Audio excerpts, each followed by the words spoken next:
Good morning. It's 4 o'clock in the morning.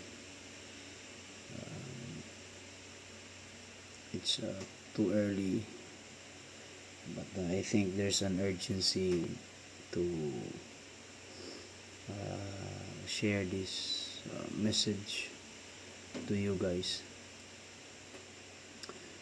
I think there's a problem in the church today. Most of churches today, ang problema ay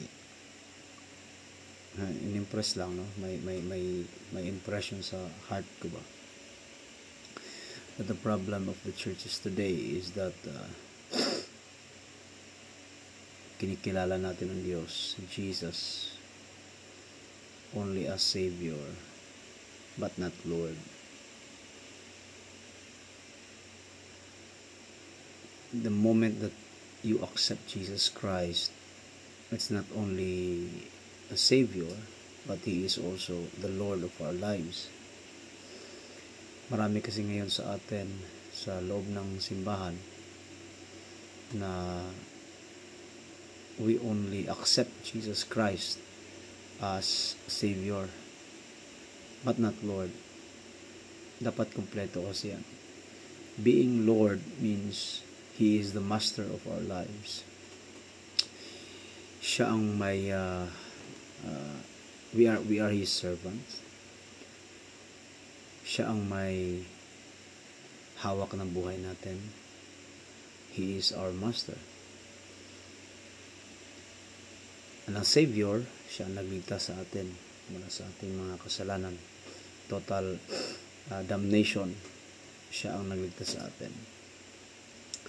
But maraming mga born again, kinikilala lang si Jesus as Savior, but not Lord. That's why maraming mga hindi renewed life, maraming mga hindi transformed life, because the moment they accept Jesus Christ, sinasabi lang nila na, Lord, you are only my Savior.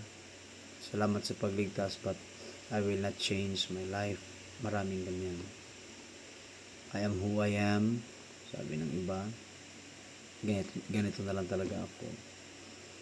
So, I think that is the one of the problem of the church.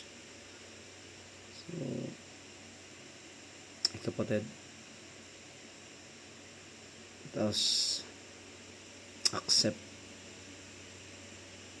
Jesus Christ as personal Lord and Savior. Hindi lang siya Savior, He is the Lord sa ating mga buhay.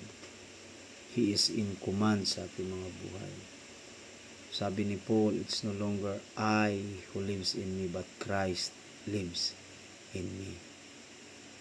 Kapag tinanggap mo ang Panginoon, siya na ang master ng ating mga buhay, ng ating mga kaluluwa.